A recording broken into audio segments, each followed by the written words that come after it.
things I've been wondering about as we work our way through the rolling out of vaccines against COVID-19 in North America as it pertains to sports is, how do you go about getting players to get vaccinated? We already know we've got a mess in this country when it comes to getting people vaccinated. And when I say a mess, I'm just saying there are a lot of people out there who, for a variety of reasons, haven't and don't plan on being vaccinated. And you really can't, you can't force them to do it. I mean, I guess you could come up with some sort of vaccine passport, but at the end of the day, you're not going to be able to force people to do it.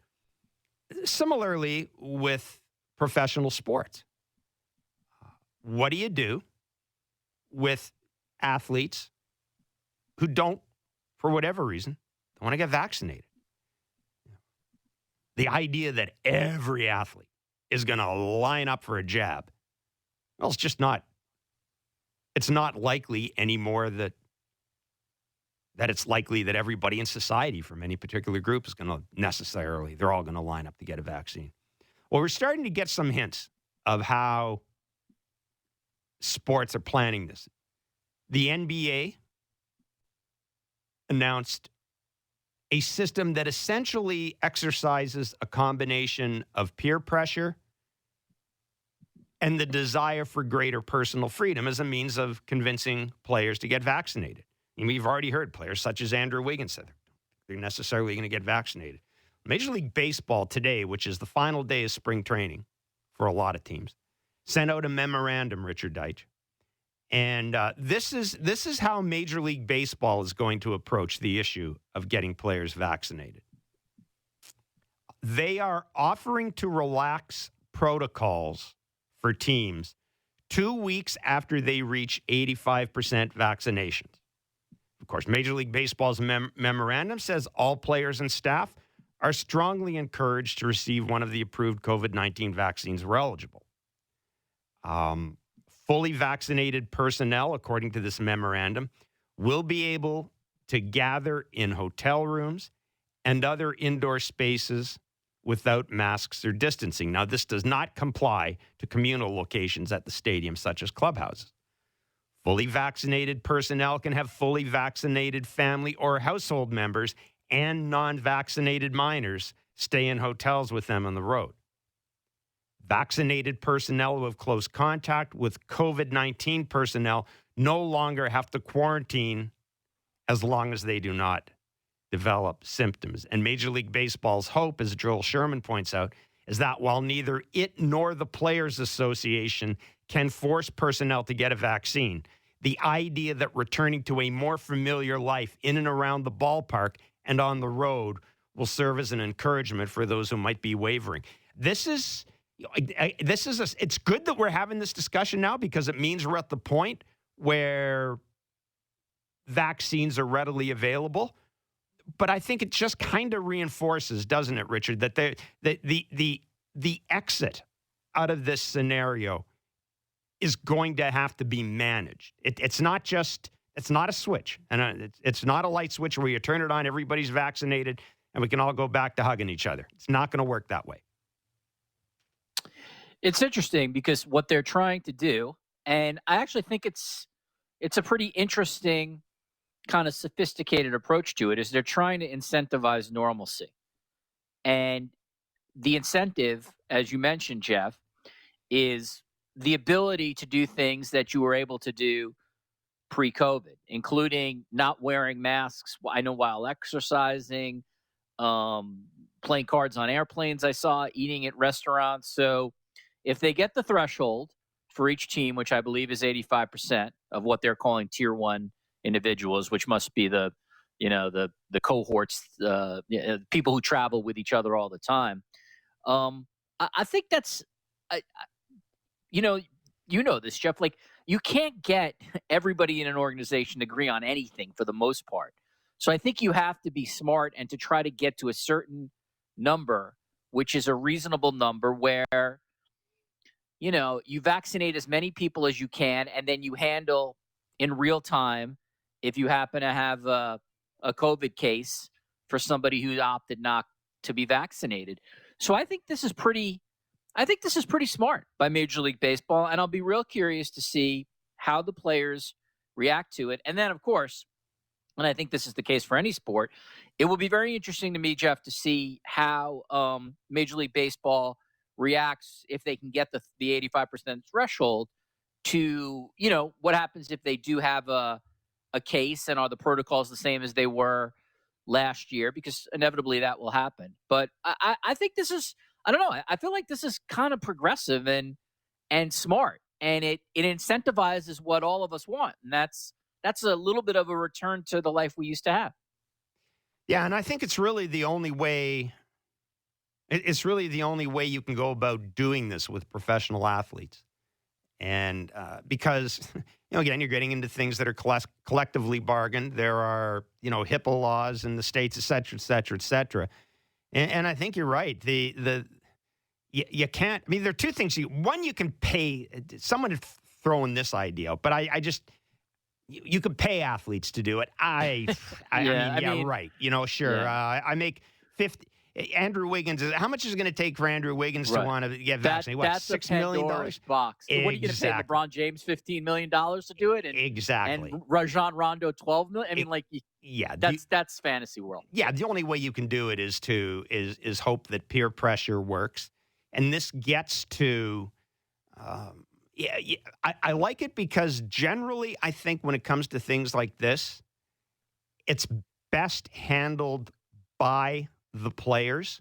I think peer pressure here, at least initially. Now, where it gets interesting, of course, is if you don't get any team with 85%. Now, Here's the thing. I would be willing to bet that every Major League Baseball team, that every MLBPA rep on a team has sounded out their teammates. I don't think 85% is a number that was just pulled out of somebody's ass. I think it's like the old when Bud Selig was commissioner. Every vote was unanimous because he didn't call it. He didn't call for the vote until he knew it was going to be unanimous. So I think there may be an aspect of that working here.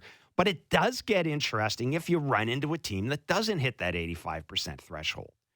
And the other thing is, how would you know? Are they obligated to report it? You would think that if that agreement exists, at least management knows what the number is, and in theory should be required to send that along to the league. I don't have a good feel just because I haven't read enough about it.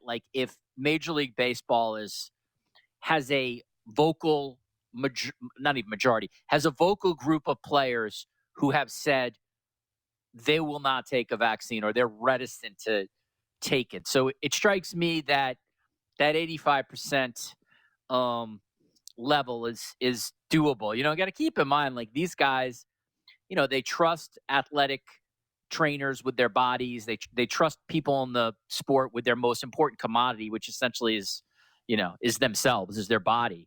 And so I would think that number, that number to me leaves it leaves a little bit of flexibility on the back end in case you have somebody who really opts not to take it for religious reasons or personal reasons or whatever. But I think they should be able to get that. And these guys, Jeff, ultimately the biggest incentive is, I think it's the contract that each individual player has that they want to fulfill. And the only way to fulfill that is to play. And the only way to assure that you can play is for the league not to shut down. Where Major League Baseball, I think, is in a very, very good position, Jeff, is that they are starting their season in, March/April of 2021, when the United States is really in a really good position with vaccine distribution and availability. And the numbers in the States, while the cases are still high, the vaccination numbers are really going up fast. And so I think the sports, if in an ideal world, I'd love to be starting in August or September if I could sort of pick my dream time to start a sport.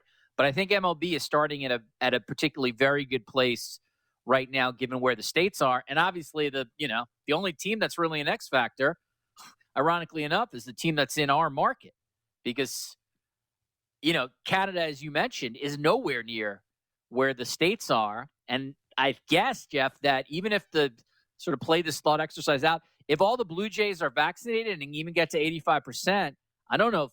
Do you think that somehow would change No, provincial government God, or federal no. government's mind with this? I don't think so. No, I don't think it's got nothing to do with that. I agree. I don't. If that was the case, I think you would already that would have been made clear. I don't think it's got anything to do with whether or not the border is going to be open. I mean, my only hope is that we don't get to a point where it's the United States saying, you know what? I don't know if we really want our border open with Canada. And It reverses. I mean, we don't want those dirty Canadians over the border. Well, I'll tell you what, we don't want those Canadians who are vaccinating at 10%, coming into our country.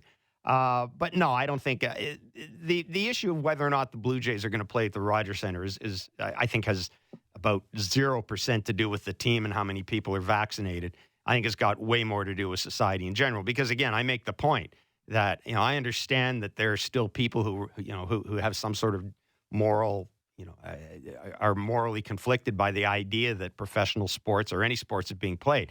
But I'll tell you this, professional sports has done a much better job of controlling and testing and following up on COVID-19 than wider society. I mean, it's not even close. Yeah, they've employed science people. They've employed science. Exact. You know what? You are dead on.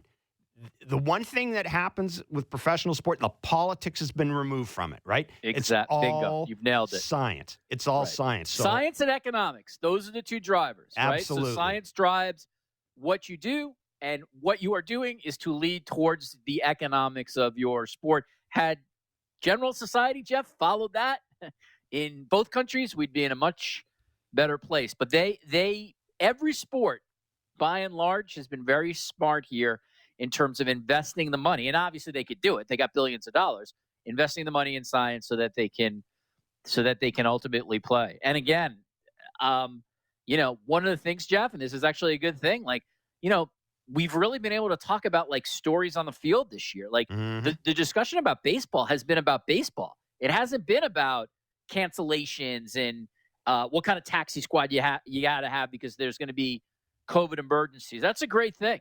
It's been very cool just to talk about baseball in March as opposed to what we were talking about last May and June. And I guess the one little scare we had with baseball, if you want to call it a scare, was with the Boston Red Sox, who held about 8 or 9 Tier 1. I think they're Tier 1 folks out of spring training this weekend and out of their facility.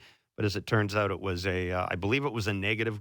It turned out to be a false positive, or there was some issue with Matt Barnes' test. So anyhow, all the Red Sox are now, they've all cleared protocol and they are back in. Hey, we haven't had a chance to talk to you since the NBA trade deadline, and which of course has just been in the middle of this continuation of just an awful March for the Toronto Raptors, who are back on the court against the Detroit Pistons. And we got to talk about that. We've also got, of course, the Edmonton Oilers and the Toronto Maple Leafs, and Mark Spector will join us in a few minutes. But let's talk about the Raptors. First of all, your thoughts on the trade deadline. Kyle Lowry's still here. Now he's hurt, and he didn't play last night. But what did you make of the activity on the part of the Raptors at the deadline? And what is, to you, Richard, what is the rest of this season all about?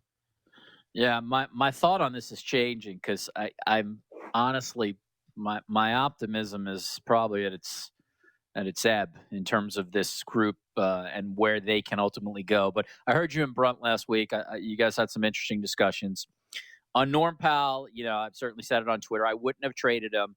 It's not that I don't understand the reasons for dealing him, and I actually like what they got. I think Gary Trent's a really good young player at a much better price than Norm. Rodney Hood was a very good player before his injury, and we'll see. I'm still of the belief, Jeff, that if there's a guy in your system who really wants to stay here, and it's still hard to attract free agents to Toronto, I would have rather had Norm under control and tried to convince him to stick around at maybe a reasonable price. I understand the argument against that is he's going to go get his, and he's a $19-20 million player, and you can't afford him. I still believe that if you have a guy in your system who literally is publicly saying he wants to stay, I think you try to make that work, but they opted otherwise. I don't mind that deal. I also agree with Masai and Bobby not to deal Kyle Lowry. I've heard Bunkus and other people on the station say it was a massive failure, but you have to presume that whatever was being offered back, Jeff, was not a good deal for them. And ultimately getting a couple of contracts for Kyle Lowry is not a good deal, even if it gives you a couple of additional assets. And it's very clear the Sixers weren't giving up those two young guys. It seems pretty clear that if they were going to get any kind of future first-round pick, it was going to be from a very good team that would have been in the 20s. So I don't like giving away an asset in Kyle Lowry if I'm not getting something back that ultimately is going to help me down the road. And I don't think you can presume that Masai and Bobby were turning down all these great deals for, 3 first-round picks or, Tyrone Maxey, et cetera. I don't think they were getting what they were asking for. So again, I like that they kept Kyle. I still think this is a playoff group when healthy. It's just, Jeff, that you're starting to run out of time, and it does feel, I don't know if you agree with me on this, this is not analytics based, but it just feels like the season feels snake bit. Like just when you think Kyle's back, you're going to have like a feel good story, he's out. Their depth guys, even Paul Watson, some of these other guys in the rotation, once again in COVID protocol. They played the Blazers pretty tight for 3 quarters, and then again just could not close. So, I don't want to lose faith because I still think there's some championship pedigree, but I'm just hear me out. Again, they're not a championship team. I'm saying they have guys who have played in a championship. And that pedigree should be good enough to get to the playoffs. But I don't think they have not looked like a playoff team, Jeff, the entire month. Yeah, I just don't. I mean, I understand this team has been beset with issues. And, at some point, I'd like to know why this team has had such a long struggle with COVID-19. That's a fair question. At some point, I want to know, because other teams have dealt with it. And look, it's a pandemic, but I want to know, clearly something isn't going right or isn't being done properly for this team to have the issues it's having for this long. I don't know what it is, and we're not around. So I don't know what it says about this group. I don't know what it says about this coaching staff or anything like that. I don't know. Maybe it says nothing about it. Maybe it's Florida. Although the Miami Heat and the Orlando Magic, I don't know if they're necessarily having the same issues as this. But I'm with you on Kyle Lowry. If at the end of the day all I'm getting for him is Duncan Robinson and who's a free agent himself, right? And essentially, to me, a late first round pick in the NBA is like an early second round pick. I 100% agree. Whatever. I mean, none of that is going to help me next year. Probably won't help me the year after that. So I'd just as soon, finish out the year with Kyle, hope that OG and Pascal can grow with Gary, Gary Trent, learn something from Kyle. And I'd rather have Kyle as the guy who kind of tries to make this all work. And then in the offseason, if it's sign and trade or whatever, however you want to work it, I just don't think you get rid of somebody just to get something when you are where the Toronto Raptors are. 100, right. I mean, if the deal was better, like I would trade Kyle Lowry. I understand you owe it to be very cold and calculating. Tyler Hero, I'd go in on for sure. Right, then exactly. And you know what? I think Maxey is going to be a very good player. And if there was a deal like Maxey, Danny Green, and a second round or a first round, I'd probably do that. But it's clear that wasn't the case, and you trading Kyle Lowry for what I would consider like pennies on the dollar, Jeff, like these veteran guys to make up for the dollars and some additional asset. To me, it doesn't make you better. The norm trade is the trade that ultimately is like the futures, and we'll see what Gary Trent is. You will be able to re-sign him for cheaper. And, I thought that was, I mean, again, I'm a Norm guy, so I wish he was here, but I thought they did pretty good given that Powell is going to head to free agency. But again, Masai and Bobby Webster deserve all the praise for the championship and the Kawhi, et cetera. Where they deserve criticism, and honestly probably have not gotten enough criticism in this market, is they absolutely miscalculated horribly on Aaron Baines in the center position. And that, while I'm not saying maybe a top 3 team in the East, Jeff, it has really cost them, particularly defensively and on some offensive switches. They're just getting nothing from one position on the I think court. what you mean is they miscalculated in surge. Yeah, yes, correct. I don't Okay. think Marc Gasol was a miscalculation. Right. He actually may be done. But Serge, I know the larger theory that you wanted to try to go for Giannis, but it's another guy who said he wanted to stay, and I think they miscalculated badly. Well, it'll certainly be fascinating to see if Masai is still around here after the offseason to answer the questions about Giannis. Because my sense is, I'm not as wired in as other people, but I never bought into the Giannis is coming to Toronto any more than I brought into Kawhi is re-signing in Toronto. I think we really tend to overestimate the lure of sort of the personal relationship, and it's understandable because look, generally everything Masai has tried to do in this city has worked out for the most part. So if people are out there telling us that Masai's relationship with Giannis Antetokounmpo gives you a leg up in getting him, then okay, I can see why people brought into it. But, my concern as we sit here right now is I'm wondering, and I think this is a fair question, how much of a setback, how much of a bad gamble was kind of waiting for Giannis here? Is this something that's going to be that is going to be impacting this franchise for 3 or 4 years? Not just because they don't have Giannis, but the planning that went into it. Yeah. And just a quick one I'll say, because I know we got a break, is this.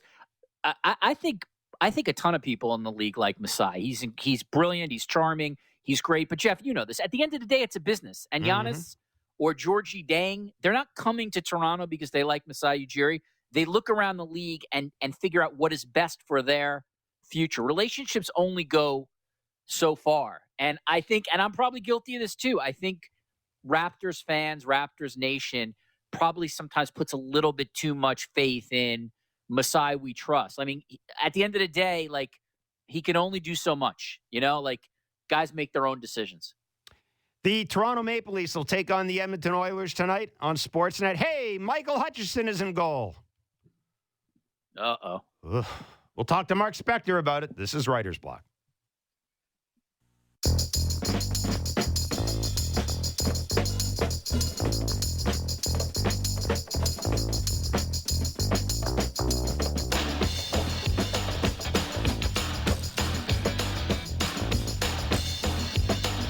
All right, well, hey, let's be clear here. Michael Hutchinson, not so long ago, was essentially this organization, was essentially the Toronto Maple Leafs' fourth goaltender. He was behind Freddie Anderson, Jack Campbell, Aaron Dell. Of course, we all know what has happened.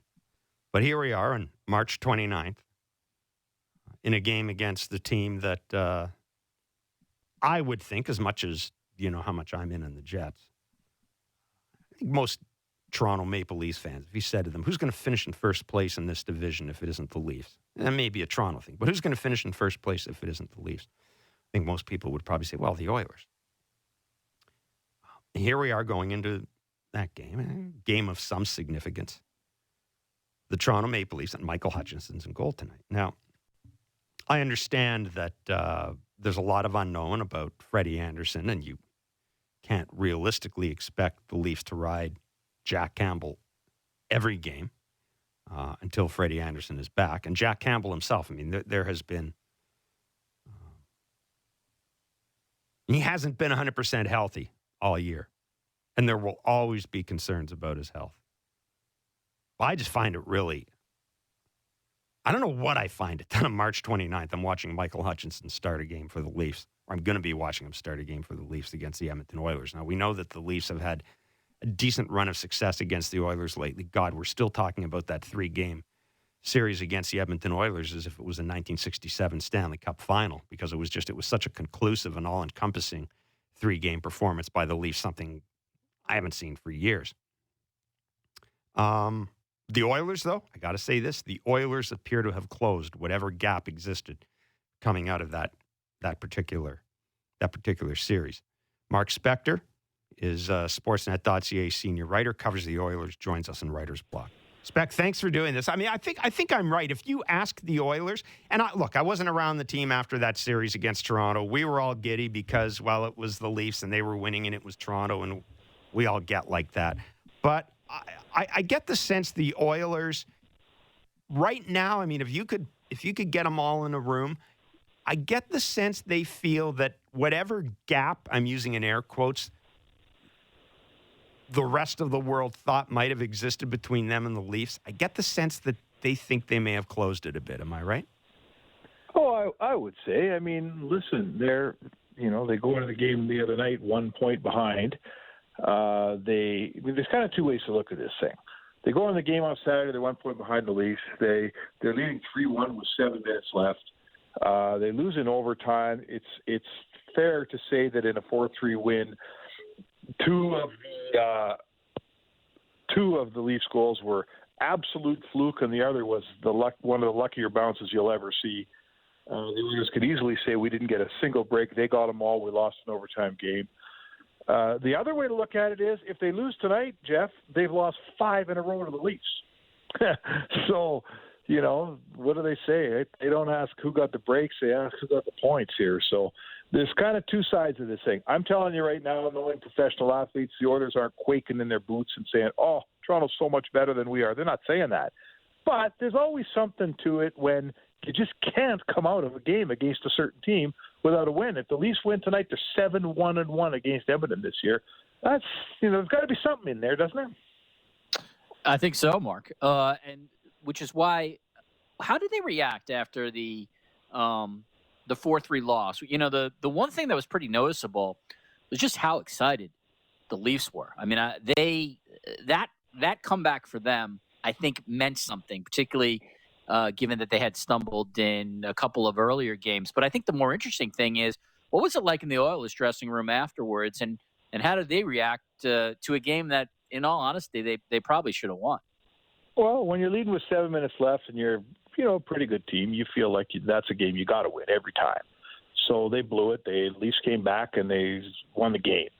I think what the Oilers are doing is looking a little more introspectively. They allowed the Leafs to come back. They played in their heels. They didn't, the Leafs took that game over. But I think they're looking at their team and why did we lose, right? Why does, the Leafs got depth scoring in that game. The Tavares line was exceptionally good. Edmonton had 2 guys that created all the scoring in that game, maybe 3 if you count Tyson Barrie. I think that what we're seeing here, gentlemen, is the difference between these teams is Edmonton, has the best player on the ice every night. The other night they had the best 2 players on the ice, but then the Leafs had about the next 6 guys. And depth beat high end on Saturday night. And I think in the playoffs, most playoff series I've watched, guys, depth wins, and the Leafs have better depth. Well, and tonight, I believe tonight's the last game between these teams. So if you know as well as I do that if the Leafs win this, if they go on to win the division, a lot of people are going to say, see, it was their ability to beat the Oilers that got them this division title. And if that's the case, that's going to be a storyline going into the playoffs. Now, again, a lot can change between now and then. But I guess the other thing too, Mark, if you're the Oilers, you got to be scratching your head because it hasn't been Freddie Anderson in goal when you've lost all these games, right? Jack Campbell's had a couple of wins. I believe Michael Hutchison played. Did he play one game in those 3 that Yep. 3-game win? So I mean, he's going again tonight. Like if you're the Leafs and you do come out of this with a win, you're going, Jesus, we could put a plank of wood in front of the goal and beat these guys. I suppose, yeah. I suppose. I don't. You know what? I don't feel like that. I think these are a lot of angles that us media guys come up with that I don't think really permeate the dressing room walls, as it were. I think we do think about 5 straight wins by one team, and we do talk about the record, and we do talk about this, smarty box of goalies the Leafs have used to beat the Oilers all year long. I don't think that professional athletes, if not the ones that are any good, that have any hand on sports psychology, they're not dwelling on any of this stuff. So, I'm going to say this to you. Take away that 3-game series just for the sake of this conversation. The Leafs walked in. Edmonton wasn't playing good. The Leafs are playing great. They crushed Edmonton 3 games. Great. That part's done. The other 4, what do we got, 5 games in this series have basically been 1-goal games all the way through, right, with a couple empty netters thrown in. It's been absolutely games just like Saturday. I don't think there was – who was the better team Saturday? Who was going to say was the better team Saturday? The Leafs win in 4-3 in overtime on a goal that hits Draisaitl's stick, Nurse's foot, and goes in the net. So they get the points. That's great. But I don't think anyone's walking away from the lion's share of games between them and saying one team's way better than the other. But one team is getting the points. There's no doubt about that. Mark, I'm kind of fascinated by Tyson Barrie's year, given that we saw him last year, and there's no way around it. That trade is an L for Kyle Dubas. What he expected was not the case, but he's put up big points on that team. Obviously, gets a lot of power play run. What kind of long-term future does he have with the club? What does club management think of Tyson Barrie right now? Well, guys, the old hockey axiom that sometimes it's hard to play with really good players, right?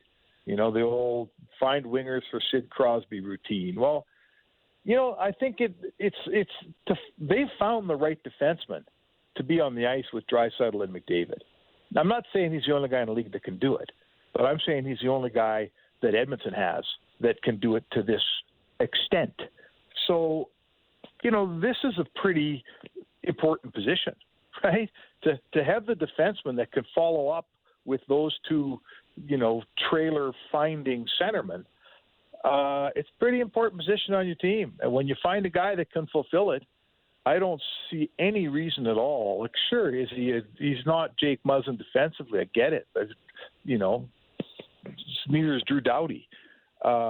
When you find that guy, I think, within the realm of common sense when it comes to your salary cap, why wouldn't you keep him? Why would you not say, okay, every great team, guys, think about it. For every Modano, there was a Zubov. For every Lafleur, there was a Robinson. For every, bunch of good forwards, Jeff Carter and Dustin Brown, there was a Doughty, right? For Espo, there was an Orr. I'm not saying Barry's as good as those guys, but I'm saying he fits that mold with McDavid and Draisaitl. And if Ken Holland wants to keep him, and he will if he can afford it. Spec, really good of you to do this, man. Thanks so much. All right, boys, enjoy the game tonight. Take care. That's Mark Spector, senior hockey columnist with Sportsnet. Again, we'll have the game tonight, 7 o'clock puck drop, as the Leafs take on the Oilers. Then it's the Winnipeg Jets. Think about this. The last time the Leafs and Oilers play this year. And seriously, if the Leafs do win this game, Richard, you can very easily make the case that it was their superiority over the Edmonton Oilers that has put them in first place. Yeah, although Michael Hutchinson and that, I do want to root. Yeah, I know. And I like rooting for the guy because I like seeing guys sort of come back from tough situations. But, that's a big ask against that offense. So we'll see. But, yeah, they, how they finish this year, a big part of that story, Jeff, will be how they did against Edmonton this year for sure. And I think Saturday's game was one of the biggest wins of the year just because we hadn't seen some of the depth scoring bail them out of games, and that was pretty nice to see. A reminder that this week we will have 6 Blue Jays prize packs that you can win. The 2 grand prize packs each have a new blue George Springer jersey and a new blue hat, while the other 4 packs each include a hat and a Vladimir Guerrero Jr. bobblehead. To enter, you must hear the secret player names announced during our weekday shows, then you can text them at 590-590. Right now, you can text Ryu to 590-590 for your chance to win today's prize pack. Again, text Ryu to 590-590 right now for your chance to win today's prize pack. For more information, go to sportsnet.ca/590. Good luck. Brian Mahoney is a national NBA writer with the Associated Press. LaMarcus Aldridge is with Brooklyn. Andre Drummond is with the Lakers. The buyouts continue. The Raptors figure in any of these. And what does Brian make of the business the Raptors did and didn't do at the trade deadline? We'll check in with Brian Mahoney next. This is Writer's Block. This is Sportsnet 590, The Fan.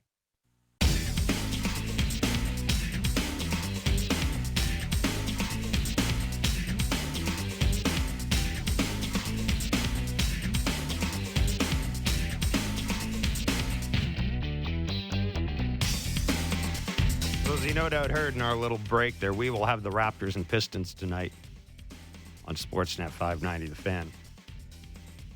And, Deitch and I talked about this a little bit at the start of the show about sort of what we expect from this team going forward. And I think, Richard, we're both kind of in agreement that it's an odd time for this team. First of all, this is a franchise that has treated the postseason as being something of a birthright. Certainly in the past 7 years, it's been a foregone conclusion. The only question we've ever been talking about at this point in the regular season is, where do you want to finish in the standings? Who do you want to avoid? You're going to get home court advantage, et cetera, et cetera. So this is a really different situation, a different scenario for this organization. But I also think we're starting to hear some questions being asked of this front office. And you're right. I think in hindsight, I don't even think in hindsight, I think the Serge Ibaka deal has to be viewed. I wouldn't even say you need to look at it in hindsight. I think there's something to be said for reassessing a deal. And I don't think that's necessarily just simply using hindsight. I think you can reassess a deal after a while. And we've already talked about the issue this organization's had as well, dealing with COVID-19. And clearly something isn't right for this to have been as much of an issue for as long as it has been. Having said that, there is the rest of the regular season to play out.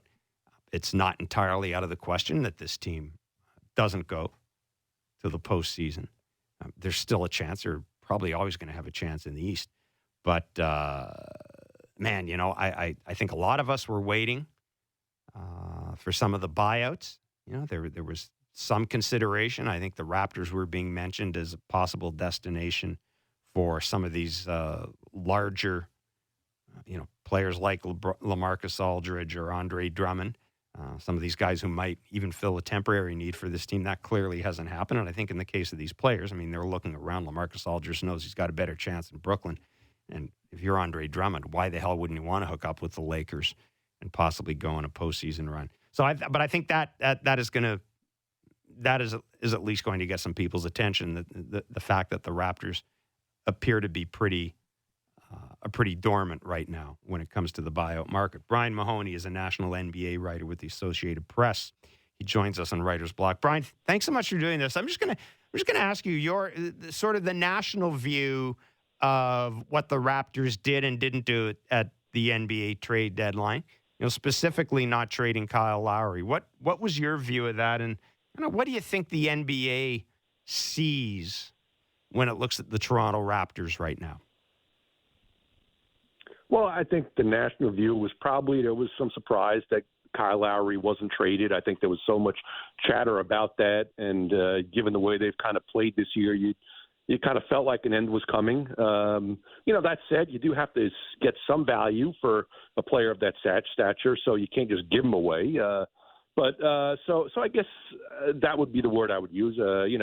Norm Powell, it seemed like, was going to go from all the chatter as well. I would want to trade a guy who gets better every year, but it seemed like that was what was going to happen. So there was no surprise in that one. And the view of the Raptors now is just it's been a great organization for a few years that has just this year has had a lot go against it. This is a tough year for everybody, and it's a really tough year for a team who's playing the entire year on the road and who has lost the kind of players they've lost over the last couple of years. I think it was easy to me, if I picked one team before the season who was going to take a step back, it would have been Toronto for sure. And that's exactly what's happened.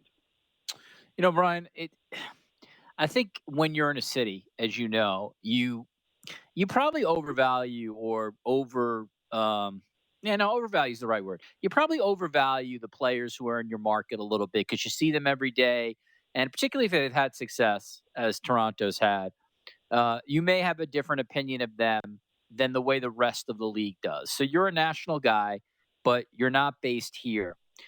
If I was to ask you your assessment of Fred VanVleet, Pascal Siakam, and OG Anunoby as the building block of a franchise, understanding maybe Chris Boucher, Malachi Flynn, whatever you throw in. But those three are the core of the Raptors. What immediately comes to mind for you in terms of a ceiling? That's a pretty good question because I think a couple of guys probably have hit it. If I was just going to say this, and I could be totally wrong. I mean, I love to watch Fred VanVleet play. I think everyone in the league loves him, a guy who has, gone from where he was to where he is now.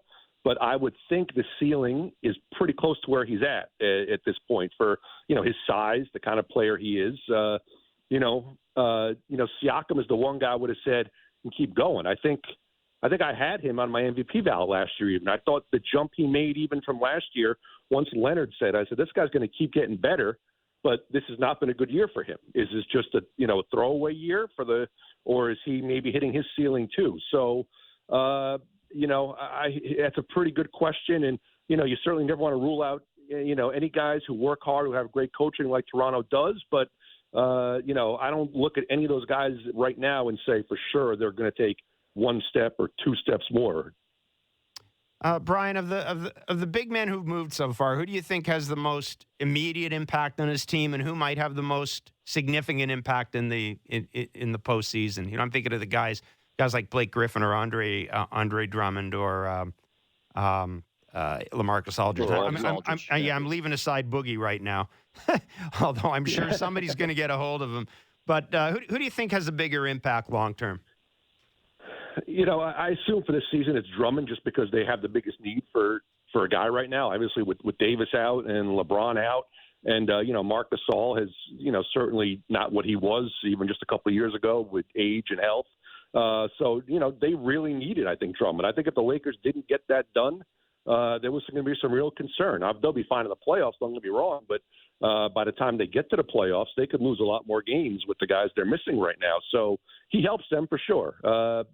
Aldridge and Blake Griffin certainly play a role for the Nets, and those are good guys to have, and they help the Nets play a style that they weren't necessarily very good at. But I think the Nets would have been fine anyway once Kevin Durant gets back. They have a pretty good team, but certainly Drummond is a guy who is going to take the floor right now and or whenever they're ready to suit him up and help them in areas where they need immediately.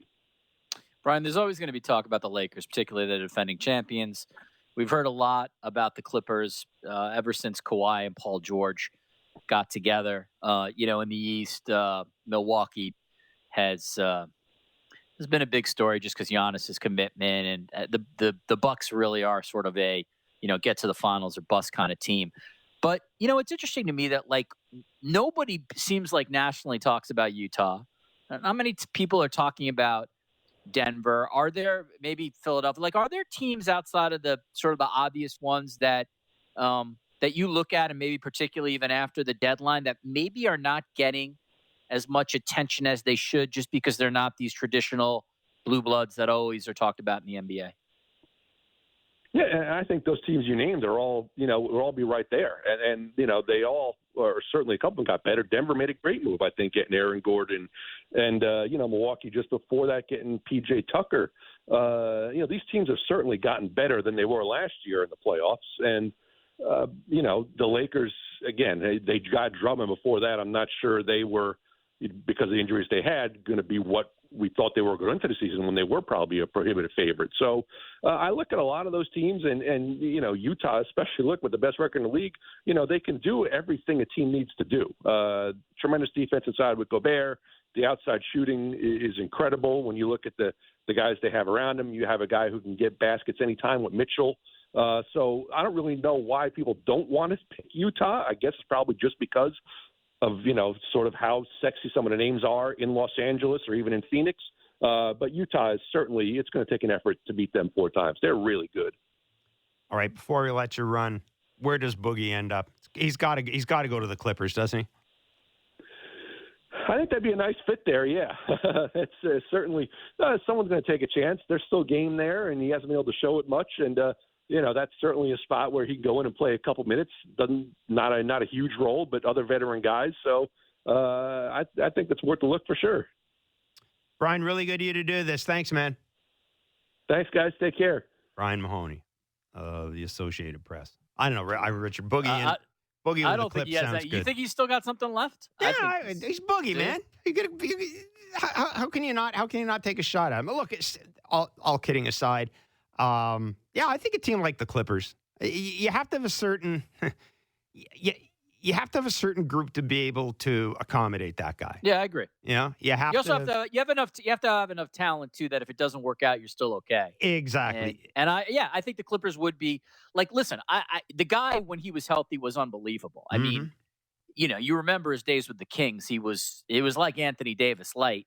It's been a long time, Jeff, since he's sort of been healthy in that player. His injuries have killed him, but it would be great if he could sort of be effective for for one last playoff run. Yeah, so somebody will take a shot at him. And I think Drummond, I mean, that's the best place for him, man. Because, you get I'm not the biggest fan, but I think that's a great fit, especially if he's committed to just going all out and balling for like 30 games. I mean, that's, when you have that much offensive talent around, Jeff, I mean, that guy in his sleep pulls down 10 rebounds a game, Yeah, and if you're looking ahead to next year and trying to build up value, a nice run in the playoffs, even if you are, people will know that you're with the Lakers and you're surrounded by good players.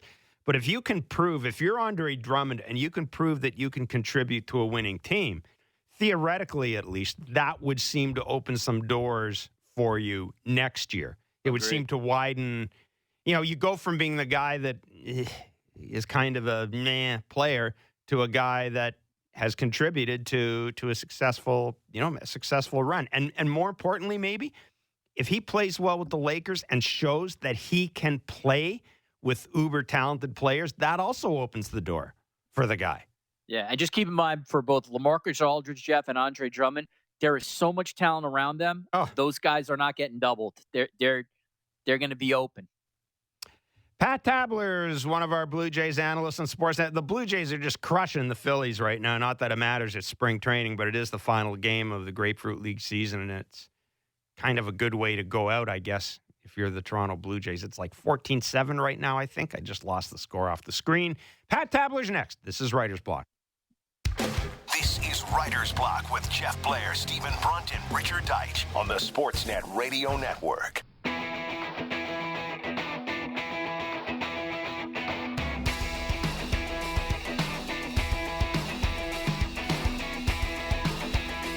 So we learned a little more this weekend about what Charlie Montoyo's plans were for the Toronto Blue Jays, or at least who has made and hasn't made the team. Some of the final decisions being announced. Probably no surprise that Alejandro Kirkus made the team.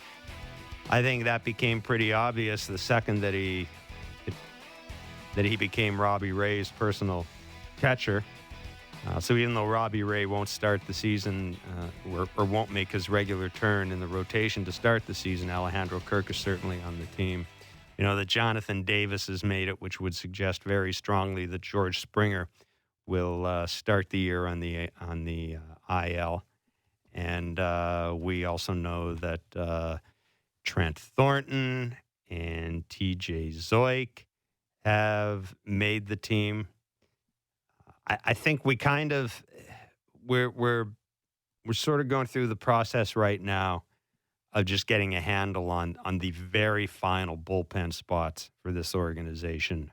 Joe Panik's contract was picked up, so it's pretty clear, I think, that it's coming down to the final few spots in the bullpen, and a lot of that, I think, as Kevin Barker pointed out on Baseball Central, a lot of that is going to be determined by matchups, I think. And let's be clear, as we've said, Abid, it really doesn't matter who goes north with the team out of spring training to Yankee Stadium, because I'm willing to bet that by the time the Jays go home to play their first game in Dunedin, we're going to see 2 or 3 arms called up anyhow. I mean, that's just going to be the nature of the game this year.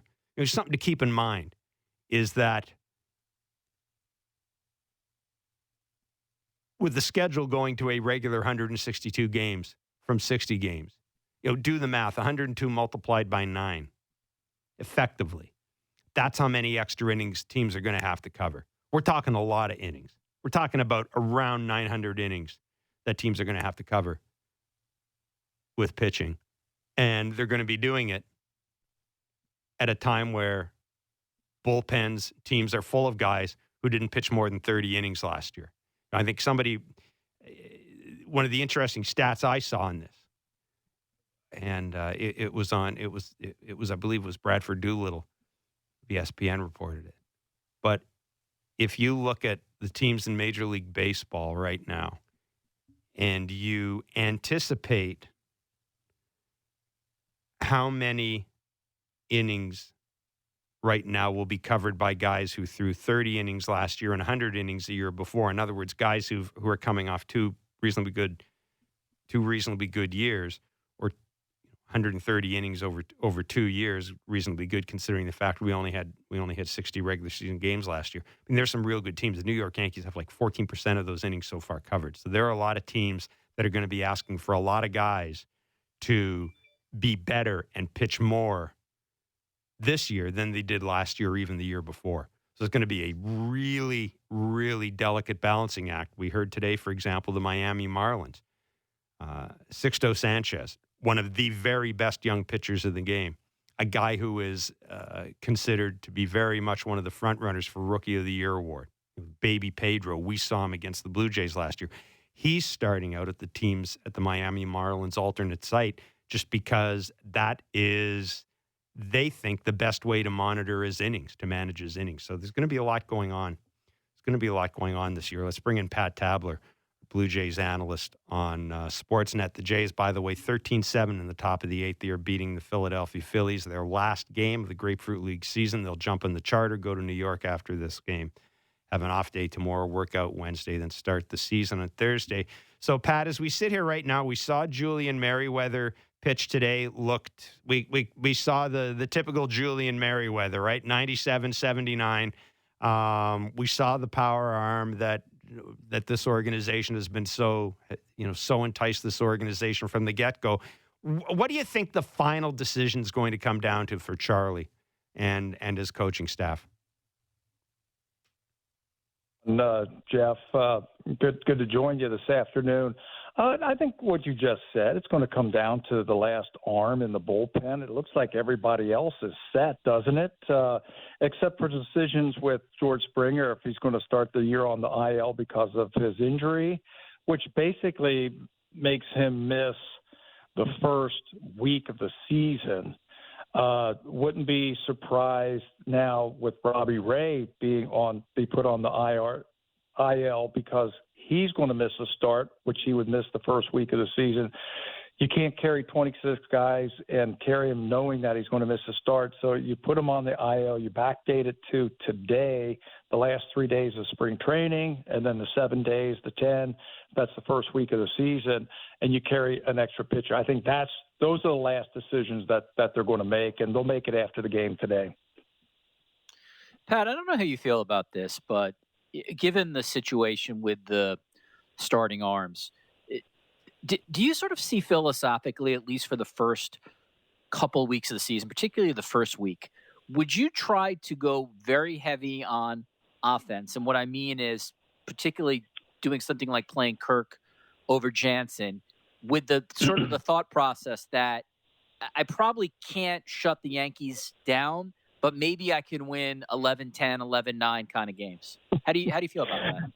If you're talking specifically the catchers, in spring training, you can see who's catching who, and I think they have an idea who they want Danny Jansen to catch and who they want Alejandro Kirk to catch. And I think they're going to carry that throughout the season.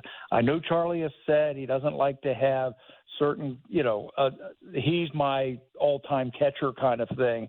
But if you watch closely, Kirk caught Ray a lot, and Jansen caught Ryu. So you can read between the lines and look inside the box score. You can see that.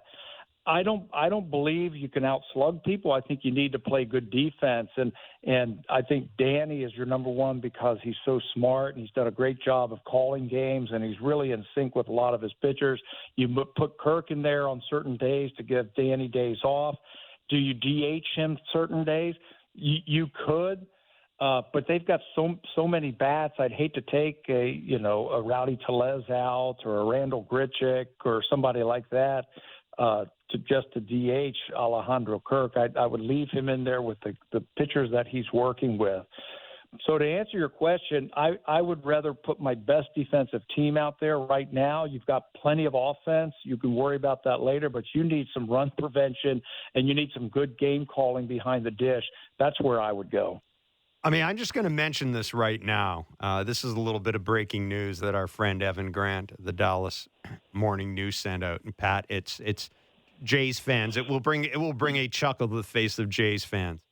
But of course, this is a time of year where teams are making roster decisions. Rougned Odor has been told by the Texas Rangers he will not be on the team. Now, of course, Rougned Odor, there you go. Rougned Odor, very much a part of Blue Jays history. But guys, it gets better. It gets better because you know where Evan Grant thinks he's going to end up? Baltimore. We could have Rougned Odor in the AL East. Like, make it happen. 19 games. Make it happen. Oh God. Hey, you talked about the Jays defense, and look, we've talked about this team, Pat, and the lineup. I think we all agree this lineup is going to be something special when everybody's healthy. Mm-hmm. I mean, I've come up with 5 or 6 different permutations of this lineup. You can pretty much play it whenever you want, but you've got a guy at first base who is still learning the position. You got a guy at second base who was a shortstop and worked very hard to turn himself into a good shortstop. You've got a guy at third base who's learning the position. And you've got a guy at shortstop in Bo Bichette that, look, I'm all in on Bo Bichette, but I think it's safe to say that there are some people out there that wonder what his ceiling is defensively. How concerned would you be about that, Pat? Because this pitching staff, especially the starting rotation, there's not a lot of swing and miss in this staff. I agree. There isn't. The ball's going to be put in play. They don't have those guys coming out that just blow you away where you don't have to field the ball. How concerned am I? If you're talking about the whole inner defense, yeah, there's question marks all over the place. But I look and watch the players, and I see the athleticism, and I see the ability there. They're going to make mistakes. They're going to make physical mistakes. But I'm telling you, these guys have been working their tails off all spring, and you can see them getting better. I had a chance to watch Vladdy over the last week at first base. He's night and day where he was last year. Part of that has to do with his body, the way he looks and everything like that. But he looks comfortable at first base, and he wants to be good. So I don't have any problems with him at first. Same thing with Rowdy Tellez. Rowdy can really handle the glove over there. He's got very soft hands for a big home run hitting first baseman. I don't have any problems with those two at first. Simeon, I think, is going to be really good at second base. Bo, he's young. He's going to make, physical mistakes. It's a demanding position, but there's not going to be anybody who's going to outwork him to make him better. And I think he's just going to get better and better. And the same thing with Cavan. So, yeah, there might be some hiccups early in the season, but I think as the year goes on, the inner defense will prove that they're athletic enough, that they're fundamentally sound, that they're smart, heads-up baseball-type players, and they just make the routine play. I think that's all Luis Rivera is asking for. Just make the routine play. If they do that, they're going to be fine. Pat, listen, obviously Kirby Yates was a high-risk, kind of high-reward play, and it did not work out in the Blue Jays' favor. When you look at the relief pitching on this team, and it seems very clear that it starts with Jordan Romano in terms of maybe first up to be the closer. Tyler Chatwood, David Phelps, Barucki, Trent Thornton. When Dolis is healthy, he's there. What do you think of the group of arms that ultimately will hope to be the bridge on this team from 6, 7, 8 to 9? Well, I agree with you, first of all. The Kirby Yates injury really threw a wrench in the plans because nowadays, Kirby, you got the ninth inning. Okay, that's secured.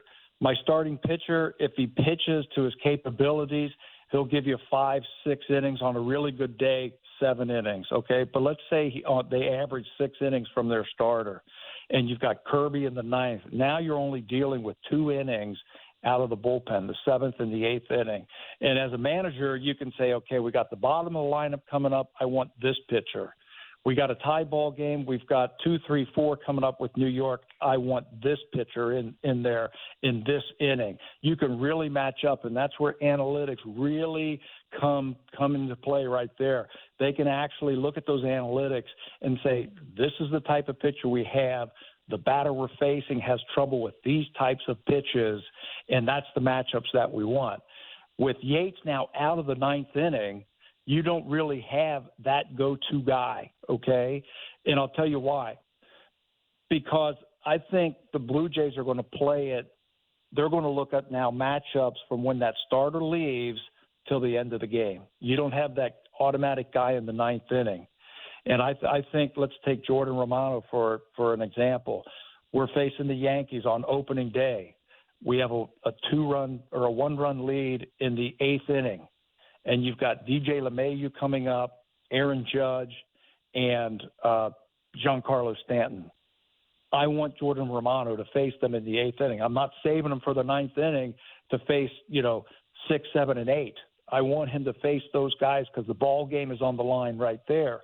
That's how they're going to do it. And I'll figure out the 9th inning with somebody else. I've got options, with Dolis or Baraki or whoever else is then coming up in the 9th inning. So with Yates out, that really takes that back end that was secure, and then you take that out, and now that's weak, and that now they have to find the 7th inning, the 8th inning, and the 9th inning on their matchups. So that one really hurt, but they did that all last year. Ken Giles got hurt early.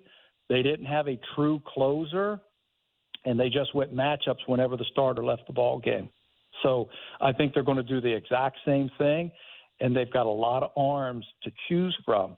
Here's the problem that happens when you do it like that. You've got the closer in the 9th, and you got a starter who goes 6, so you only have to cover 2 innings a night on average. But if you have to cover 3 or 4 innings every night, 3 or 4 different pitchers every night, that starts to wear on you as you get into June and as you get into July. That's why optional players become key for anybody, because then you can option them down to the minors. They can stay down there. They can rest. You can bring in a fresh arm for 10 days or whatever the number is this year, and you can just keep switching those guys in and out, in and out, in and out, and you can piece it together for the season. I think that's the way baseball's going now. You don't have, Jacob deGrom and Max Scherzer and Trevor Bauer. There's not a lot of those guys around anymore. So the starter gives 5, 6 innings. He throws his 100 pitches. He faces the lineup twice. You turn it over to the bullpen. That's just the way the game is being structured nowadays. Pat, how do you see Charlie and the coaching staff setting up the rotation for these first 2 series against the Yankees and the Texas Rangers? I mean, clearly Hyunjin Ryu gets the opening day nod on Thursday. But where do you see it going from there? How would you play it? Have you? Well, I know how I would play it. But have you been paying attention down in spring training how they're going? Ryu threw the other day, 5 days. You count 5 days, that's Thursday. Stripling threw yesterday. You count 5 days, that's Saturday. TJ Zoik threw today. You count 5 days, and then that's Sunday. So that's, I think, the first 3. I think they wanted to get the righties in there against the Yankee right-handed bats in Yankee Stadium, and Mats in Texas versus the lefties. They have Joey Gallo. You mentioned Rougned Odor, but he's not going to be there. So says you, right? And Guzman, and they got a lot of left-handed hitters. I think Mats pitches in that series. I think Tanner Roark pitches in that series, and then Ryu comes back and pitches in that series also. That's how I see the first 2 series. Pat, if you had to sort of crystal ball this, where does your sort of faith index lie right now in the group of starters they have, with the presumption that Robbie Ray comes back and is healthy? Do you believe in this group, or do you think we're going to see Ross and Mark make an early look into the trade market to bring a starter in? I think they go with this, and then Nate Pearson comes back hopefully healthy, and then I think Robbie Ray, hopefully he comes back healthy, and everybody else stays healthy. But you have to plan for worst case scenarios, I think, and then you see how your team's going, and you see where you are through April and through May. 60 games. Let me get through 60 games, and that's always been the benchmark to tell what kind of team you have. As you watch, you have a really good understanding of what you have and what you need. I think you go through April, you go through May with what you have, and I'm counting everybody, who's going to be at the alt site and then eventually down in the minor leagues, pitching in AAA, your depth, and then you make a choice. So I can't answer that now. If you put a gun to my head and said, hey, you need to make a decision right now about the pitching staff, of course I'd want 2 more really good starters. Of course I would. Who wouldn't? Where are you going to find those? They're not, you don't go out in the backyard and pick them off the tree. You have to develop them, or you got to trade a lot of stuff to get the good ones. So the baseball season is 6 months long, and you prepare for worst case scenarios. But for the Blue Jays right now, I think you go with these guys, you get, Pearson back, you get Ray back, you play 2 months, you see where you are. And if you determine you need a starter, go out and get a starter. And I think the Jays will do that if they have to. Tabby, good stuff as always, my friend. Great to hear from you again. Thanks so much. Okay, guys. Anytime. We'll talk to you. See you on Thursday. Absolutely. Take care. Opening day, guys. Absolutely. Right. Pat Tabler, Blue Jays analyst on Sportsnet. And just to give you a heads up of Thursday's schedule, Kevin Barker and myself will have Baseball Central, a pregame show, taking you up to first pitch at 1 o'clock. Then Barker and myself will take over with Blue Jays talk for an hour after the game. And then around 5:30 or so, Stephen Brunt and Arash Madani will take you home. And that'll be on Sportsnet 590 The Fan. And during day games, the plan is to have a Baseball Central pregame, preceding day games on weekdays. So we'll keep you informed as to those schedules, and we'll keep you informed as that develops. Elliot Friedman is next. This is Writer's Block. This is Sportsnet 590, The Fan.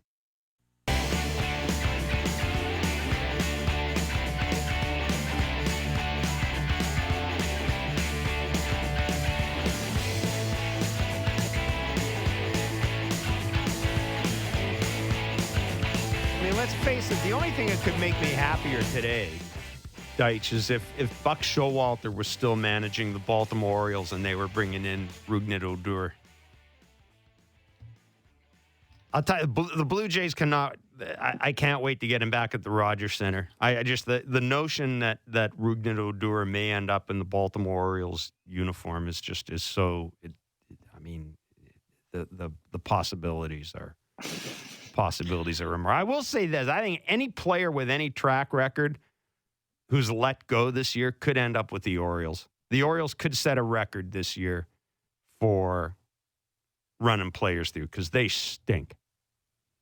Yeah, I mean, they're bad. It's good. That's a long overhaul for that group, which is why, you're the Blue Jays and the Yankees, except the Rays, you got to beat up on them. I mean, that can make the. I have to look at some of the bottom dwellers in the National League, but they got. I mean, it seems like, Jeff, just sort of on the face of it, they got to have the worst lineup in baseball, right? Yeah, Pittsburgh's pretty damn close. I think Pittsburgh may actually lose more games than Baltimore. Although the thing is, the division is a little easier, right? Correct. That's right. And poor Baltimore. They because they're in the AL East, they're playing the National League East this year. So in addition to getting their ass handed to them by the Yankees, the Rays, and the two Jays, best divisions. They play the two best divisions. They got the Braves, the Phillies, the Nationals, the Mets.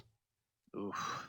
That's You're looking at easily 90+ losses, and then hopefully you really hope it doesn't go really, really bad. Yeah, which isn't a bad thing because anytime the Orioles stink, I think Everything's good. Let's bring in. They did it. Now, remind me of this. The Orioles hired some very bright guy from some other organization to turn this thing around? Yes. Am I right about that? Okay. Yeah, a right. very bright guy from the very bright Houston Astros organization. Okay, so I should at least 4 years from now maybe pay attention to the Orioles. Maybe things are fixed by then or no? They actually also brought in a rocket scientist to help out. I'm not kidding. One of Mike Elias's assistants is a rocket scientist, a guy who worked at NASA. Seriously, I think it's I can't remember his name. Seg boy. I read about this. Seg Mejdal or something like that.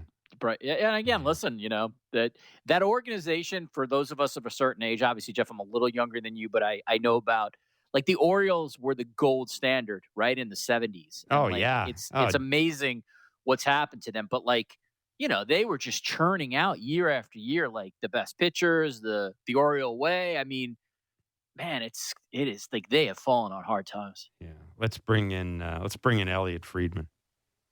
How you doing, sir? I'm good. Better day than Odor.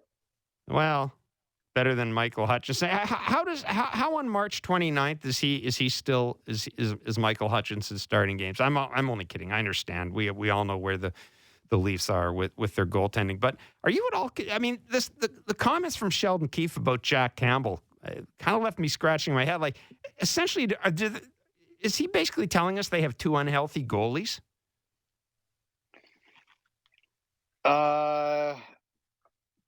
I think they have one and one they're managing.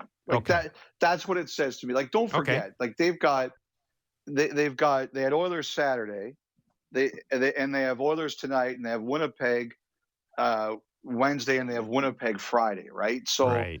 And those are 4 games where you expect to see. So that's 4 games in 6 days, and those aren't light games. Like, those are games you're expecting to see a lot of action, right? Yeah. So I can see them saying Campbell wasn't going to start all 4 of those, especially, how coming off an injury, he doesn't have that kind of history in the NHL of that much workload. Like, providing this is not an injury thing, it makes sense to me, actually, Jeff. Okay. All right. Elliot, what do you make of the Leafs and Oilers this year? And, like, should we, how do I sort of phrase this? Like, after the sweep, the 3-game sweep, yep. It was Leafs are the greatest team since, 76 Montreal Canadiens, and then Leafs fell back to life a little bit. Then the other night, obviously, I thought one of the best comebacks of the year for them, particularly seeing some second line scoring. So, do you at this point, I mean, obviously we'll see what happens tonight, but is there a large thing to make on the Leafs just may match up really well with the Oilers? Or if you look into each of the individual games, Elliot, I personally would not be surprised if, like, they met in the playoffs and Edmonton turned it around. Like, do I think that'll happen? No, but would it surprise me? No. Well, I don't think in a 7-game playoff series in the National Hockey League, I think one thing we've learned over the years, Richard, is there's not a lot between a lot of these teams. If you get any kind of goaltending, the margins are really thin. And so, like there's almost no upsets in this league in a playoff series anymore. I'm a big believer of that. That's number one. As for the Leafs and the Oilers, it's interesting. So Toronto shut them down, of course, the last time they played. And after that, Dave Tippett started going back to Draisaitl and McDavid a lot more. That was one of the adjustments he made. And if you look at Saturday night, it was almost 2 games. It was the game when McDavid and Draisaitl were on the ice, and it was the game when everybody else for Edmonton was on the ice. And the 3-2 goal, Draisaitl got a minus, but I was going back and watching these this morning. Draisaitl got a minus, but it's only because he just stepped on the ice. Like, that was not against his line. They were changing to put his line out there with McDavid, and he got on the ice and Toronto scored. Like, it's one of those unfair minuses. It's why people go after plus minus as a stat, because it's really, in this particular case, not relevant. And so then they have a shift, and then they have another shift, and Toronto scores again after those guys get off the ice. So I'm sitting here and I'm looking at this again this morning, and I'm saying, Edmonton's done something all game that's worked really well. They're up 3-1. He's played those two guys together, and they've done very well against whoever Toronto's put out there against them.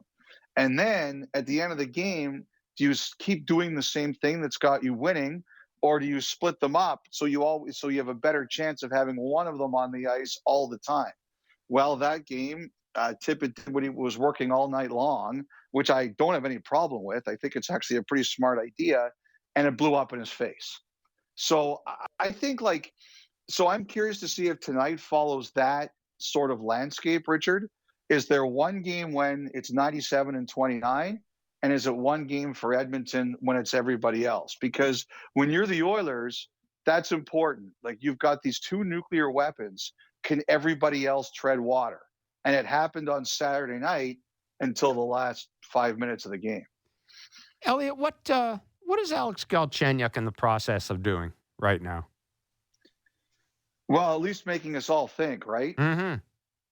He had a great night on Saturday. He's looked not bad. I think we all believe Toronto's looking at a forward, right? And it's a guy that could knock Galchenyuk down in the lineup. To me, Kyle Dubas is not a small sample size guy. He's talked a lot about that. I think we all see it.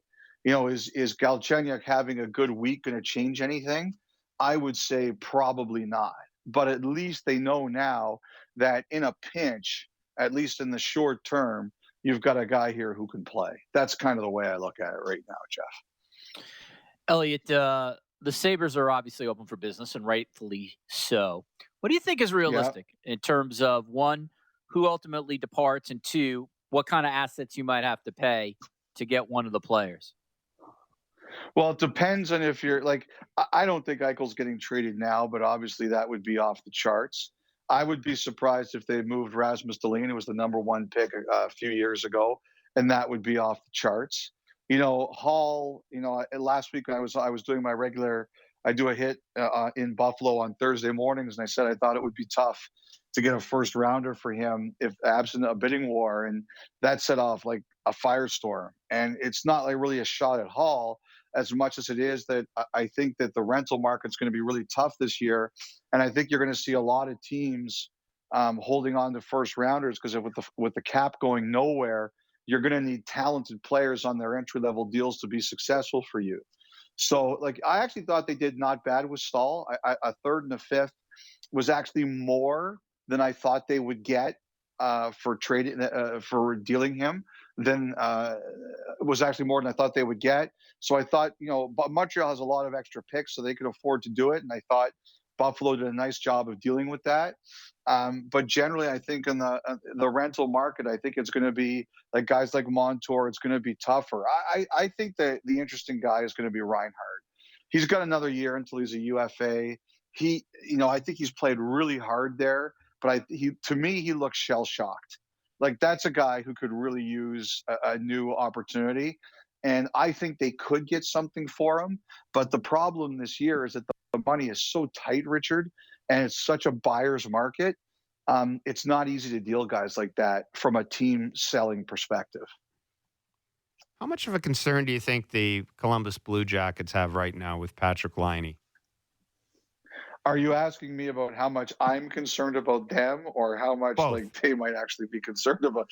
I watched their games this weekend, right? There's not much going on there, is there? Really, when you watch them? No, and I'm not here to pound on the Red Wings, but you can't have the performances that they had this weekend.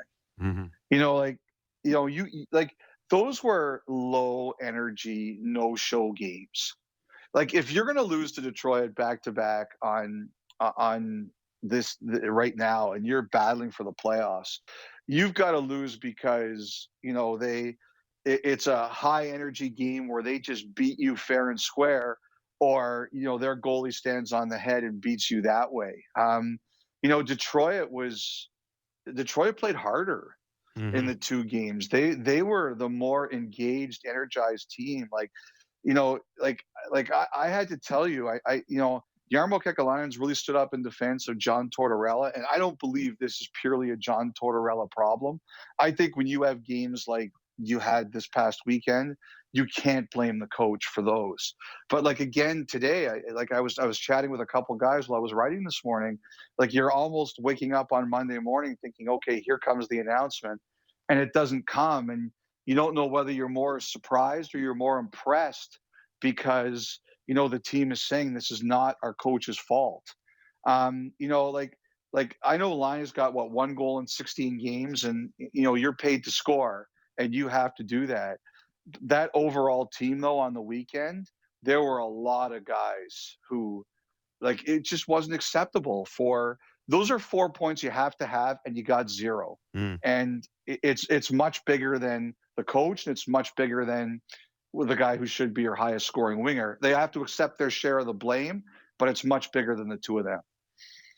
Elliot, I find the Jack Campbell situation fascinating for a number of reasons. One, at this point, I'm always, and I think you and Blair are probably too, you're always skeptical when you hear stories of nicest guy ever, best teammate I've ever played with. But like when it's like 7,000 people saying the same thing, like I'm in. Like I'm now a Jack Campbell mark. I believe this to be true. The guy clearly is heading for sainthood. Everybody seems to love the guy, which is awesome. But the reality is for Sheldon Keefe, he has a really interesting situation coming up because at a certain point, Frederick Anderson will be healthier than he is now. He obviously is the big money, big contract goalie. But Elliot, clearly, based on how the team plays for Jack Campbell and based on how Jack Campbell has played, I don't even think it's a big statement to say Jack Campbell should be the starting goalie for the Maple Leafs right now. So how does Sheldon Keefe navigate which may turn out to be one of the biggest decisions he'll make in 2021? I don't there's some people I think that they worry about, okay, what are other people going to say about this, or what's the reaction going to be to this? I don't think Sheldon Keefe is one of those people.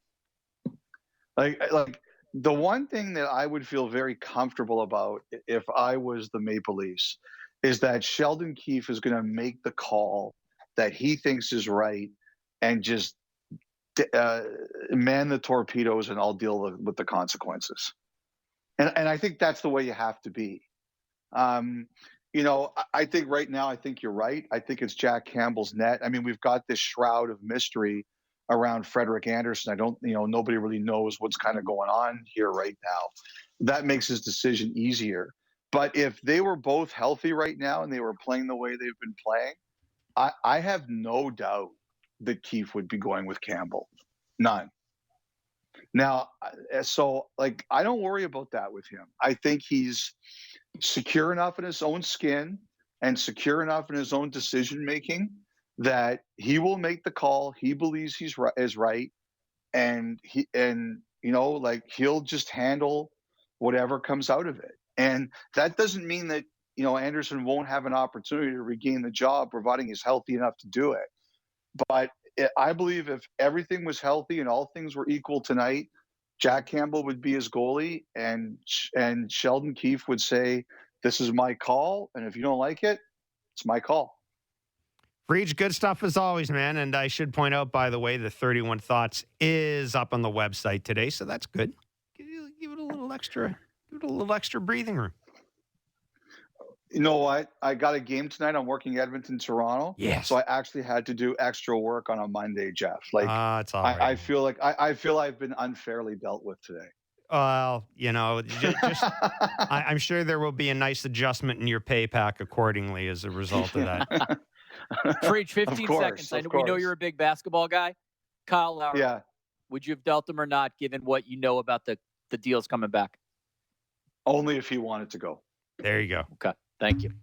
Perfect, Freach. Thanks for this, man. Take care. It's Elliot Friedman. All right. Take care, guys. Yep. Elliot Friedman of Hockey Night in Canada and Sportsnet 31 Thoughts. It's up on the website as we speak. Lots and lots and lots of good stuff, including what's happening with the Coyotes and the Blues. I mean, everybody was talking about Arizona's going to move this, Arizona's going to move that. Look now, but they're quietly creeping up. And Elliot's also got, if you're a Canadiens fan, some juicy stuff in there. He's not entirely convinced the Canadiens are done. They're done either. And they've something to keep an eye on. I know people. You look at the standings. The Canadiens have got a ton of games in hand right now, and they've got a lot of games that are going to come fast and furious because of the COVID-19 issue. But it's I think we know, Richard, who the final four teams are going to be. But I think there's going to be some jockeying there. I don't think the Leafs are going to fall out of first, but I have no idea second, third, and fourth. I truly don't have any idea second, third, or fourth right now. In any of those, Edmonton, Winnipeg, Montreal could finish second. They could finish third. They could finish fourth. I agree. I think all those teams, you can make arguments for any of those positions. I'm with you. I think the Leafs will hold on, but you still got to bank points, Jeff. I mean, we both of us probably even jokingly thought the division was over like 3 weeks ago. Oh yeah. It's not. But they're the best. They are let's put it this way. They are the most talented team in the division for sure. And I'm with you. I think they get first. The real interesting question, I'm sure we'll be talking about it for the next couple of weeks, is if you're a Leafs fan, who would you want to finish fourth? Because that means something. Yeah. I mean, I think I'd want Montreal personally. I was going to say, what's going to happen if they beat Edmonton tonight? Then we're going to sit there and go, God, Edmonton's due. If they face the Winnipeg, I think matches up with them. I think they do. I'd want to avoid them. Well, and Winnipeg's also got the best goalie in the division, right? Exactly. And that's the equalizer there is if you're the Leafs and you come out loaded for bear and Connor Hellebuck's going to stop 49 shots. And I know it's Carey Price, but he hasn't been the same Carey Price. I feel like that's a beatable team. No, and I think the one team that has the insurmountable edge over the Leafs in goaltending is Winnipeg. So I'm with you. I'm with you on that. I don't want any part of Winnipeg. I'm not certain I want any part of Edmonton either. And I would take my chances with Montreal. Tim and Friends is just around the corner. Tim McAuliffe joins us next. This is Writer's Block.